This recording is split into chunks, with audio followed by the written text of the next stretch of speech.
हमारे पास निकल के आता है क्वालिटी मैनेजमेंट। क्वालिटी मैनेजमेंट के मेरे पास 3 रूप है, कॉस्ट ऑफ क्वालिटी, टीक्यूएम और बिजनेस मॉडल एक्सीलेंस करके निकल के आता है। सबसे पहले हम कॉस्ट ऑफ क्वालिटी की बात करेंगे। कॉस्ट ऑफ क्वालिटी का मतलब क्या होता है, तो उन्होंने बताया कि कॉस्ट ऑफ क्वालिटी का मतलब होता है कि आपने क्वालिटी को मेंटेन करने के लिए जो खर्चा किया या फिर आप क्वालिटी मेंटेन नहीं कर पाए, इस चक्कर में जो खर्चा हुआ वो मेरा कॉस्ट ऑफ क्वालिटी के अंदर आता है।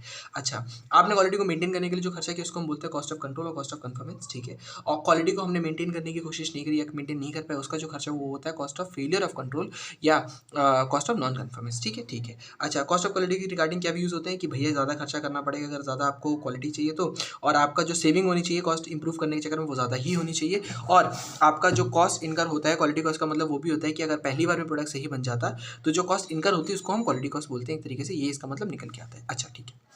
इसके कंपोनेंट्स क्या है, मेरे पास दो कंपोनेंट्स, मेजर कंपोनेंट्स दो होते हैं। एक होता है कॉस्ट ऑफ गुड क्वालिटी यानी कि कॉस्ट ऑफ कन्फर्मेंस, ये होता है कॉस्ट ऑफ पुअर क्वालिटी यानी cost of non conformance. Good quality का मतलब क्या होता है कि हम कोशिश करें कि मेरा प्रोडक्ट पहली बार में ठीक बन जाए। कैसे कोशिश करें, तो उन्होंने कहा दो तरीके कॉस्ट ऑफ इनकर कर दो, एक प्रिवेंशन कॉस्ट इनकर कर दो, एक ऑपरेशन कॉस्ट इनकर कर दो। प्रिवेंशन कॉस्ट का मतलब क्या होता है, तो उन्होंने कहा प्रिवेंशन कॉस्ट का मतलब होता है cost which is incurred preventing the poor quality of product and service.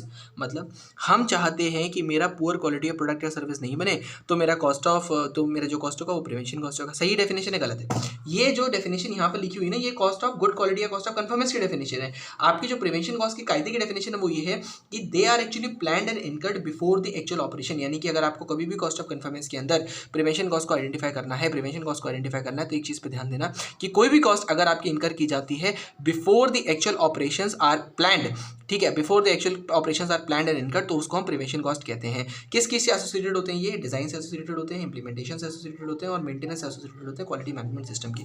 अच्छा, इसको कैसे बोले हम? इन्होंने कहा क्वालिटी से रिलेटेड कोई खर्चा दिखे उसको आप प्रिवेंशन कॉस्ट मान लेना, ठीक है। हम प्रिवेंट करना चाहते हैं कि मेरी पुरानी बुरी क्वालिटी ना हो, गंदी क्वालिटी ना हो, वो प्रिवेंशन कॉस्ट के अंदर आता है।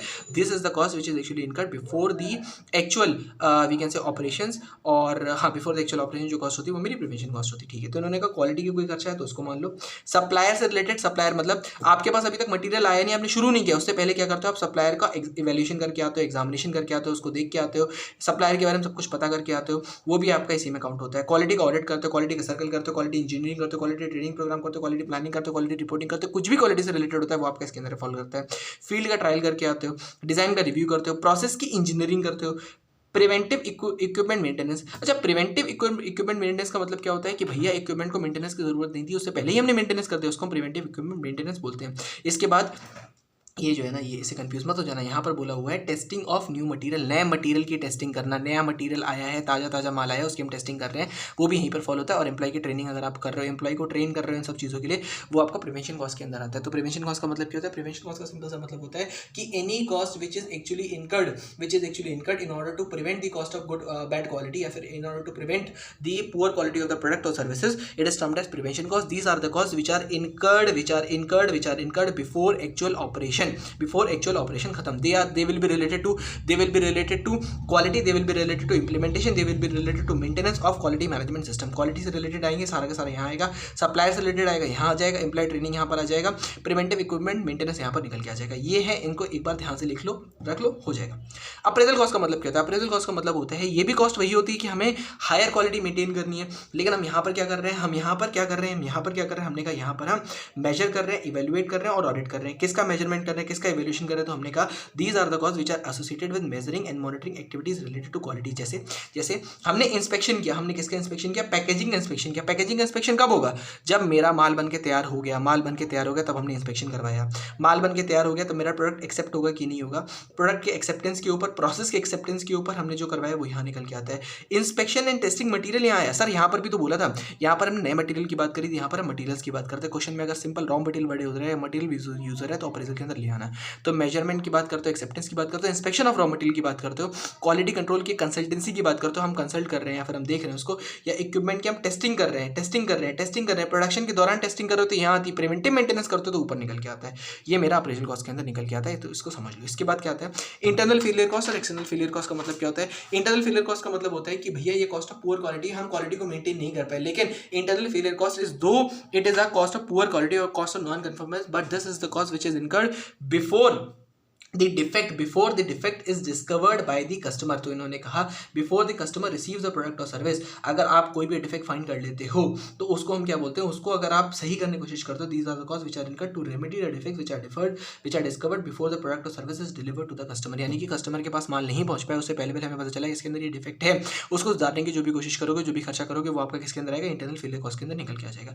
इसके एग्जाम्पल क्या होता है, तो उन्होंने कहा स्क्रैप, यानी कि माल बचा, बेकार है, फेंक दिया। रीवर्क, दोबारा काम करना पड़ रहा है, ठीक है। रीडिज़ाइन, दोबारा डिज़ाइनिंग करनी पड़ रही है प्रोसेस की। रीटेस्ट करना पड़ रहा है। डाउन टाइम, यानी कि मेरा जो उसके चक्कर में हम काम नहीं कर पाए या फिर लेबर आइडल बैठी हुई है, वो मेरा इंटरनल फेलियर कॉस्ट के अंदर निकल के आता है। एक्सटर्नल फेलियर कॉस्ट का मतलब क्या होता है, एक्सटर्नल फेलियर कॉस्ट का मतलब होता है कि these are the cost which is incurred because the poor quality product was we can say delivered to the customer and the defects were discovered by the customer। ठीक है, तो उन्होंने कहा दोनों चीज़ें आती है, देखो दोनों चीज़ें आती हैं कि हमने पुअर क्वालिटी का प्रोडक्ट जो है कस्टमर को बेच दिया, भले उसने डिस्कवर ना कर पाया। देखो इन्होंने कहा पहले तो होता है कि these are the cost which are incurred to mitigate defects discovered by the customer. ठीक है, कस्टमर ने डिफेक्ट ढूंढ लिया, उसको हम सही करने की कोशिश कर रहे हैं, वो भी मेरे एक्सटर्नल फेलियर के अंदर आता है। साथ में क्या आता है कि these are the cost which are incurred because the quality standards are not detected until after transfer to the customer. मतलब क्या होता है, कभी कभी आप ना रिकॉल कर लेते हो, रिकॉल का मतलब ये थोड़ा ना कस्टमर ने डिफेक्ट ढूंढ लिया, आपको ही पता चल जाता है, लेकिन वो एक्सटर्नल फेलियर कॉस्ट के अंदर आएगा because this is the defect which is incurred after the transfer to the customer और it has been discovered by the customer. तो मेरा वो एक्सटर्नल फेलियर कॉस्ट के अंदर निकल के आता है। ठीक है, इससे क्या क्या होगा, कस्टमर डिससेटिस्फेक्शन की, तो उन्होंने कहा रिकॉल करने का कॉस्ट होता है, या फिर प्रोडक्ट की जो सेल्स चली गई उसके चक्कर में जो खर्चा हो रहा है, रिटर्न का खर्चा हो रहा है, वारंटी का खर्चा हो रहा है, रीपे करो। देखो री के सारे ऊपर निकल के आते हैं, लेकिन रीपे मतलब कस्टमर को पैसा वापस करना पड़ रहा है, आपको यहाँ रहता है। प्रोडक्ट की लाइबिलिटी आपके ऊपर आती है, कस्टमर डिससेटिस्फाइड है, मार्केट शेयर चला गया, कस्टमर की सपोर्ट देनी पड़ रही है, आफ्टर सेल सर्विस देनी पड़ रही है, वो सारी की सारी आपकी एक्सटर्नल फेलियर कॉस्ट के अंदर निकल के आती है। ठीक है, फिर हमने कहा कॉस्ट ऑफ क्वालिटी का मतलब क्या होता है, कॉस्ट ऑफ कंट्रोल और cost of failure of control, दोनों के दोनों आपका कॉस्ट ऑफ क्वालिटी के अंदर आते हैं। ऑप्टिमम कॉस्ट ऑफ क्वालिटी हम किसको बोलेंगे, तो उन्होंने कहा ऑप्टिमल कॉस्ट ऑफ क्वालिटी का मतलब ये नहीं होता कि आपने कॉस्ट ऑफ कन्फर्मेंस या कॉस्ट ऑफ गुड क्वालिटी लगा दिया, बहुत ज़्यादा पैसा खर्च कर दोगे, क्या पता डिफेक्ट नहीं निकल गया, लेकिन पैसा इतना खर्च हो गया कि उससे मेरी सेविंग उतनी निकल के ही नहीं आएगी। तो उन्होंने कहा कि ऑप्टिमल COQ यानी ऑप्टिमल कॉस्ट ऑफ क्वालिटी क्या होता है, जहाँ पर हम मिनिमम लेवल ऑफ डिफेक्ट को रख के ही चलते हैं कि भाई मेरा कॉस्ट ऑफ नॉन कन्फर्मेंस भी रहेगा और मेरा कॉस्ट ऑफ कन्फर्मेंस भी रहेगा, मिनिमम लेवल ऑफ डिफेक्ट के ऊपर, जिसके ऊपर मेरा जो कॉस्ट है COQ को वो मिनिमल होगा। हम डिफेक्ट को मिनिमल नहीं रख पाएंगे, लेकिन हम इन दोनों की कॉस्ट की मिलावट को मिनिमम रख पाएंगे, वो मेरा ऑप्टिमल COQ कहलाता है। इतना ही आपके पास इसके अंदर अवेलेबल है। मोस्ट इंपॉर्टेंट, एक बार खुद रीड करो पूरा का पूरा, उसके बाद आगे बढ़ते हैं।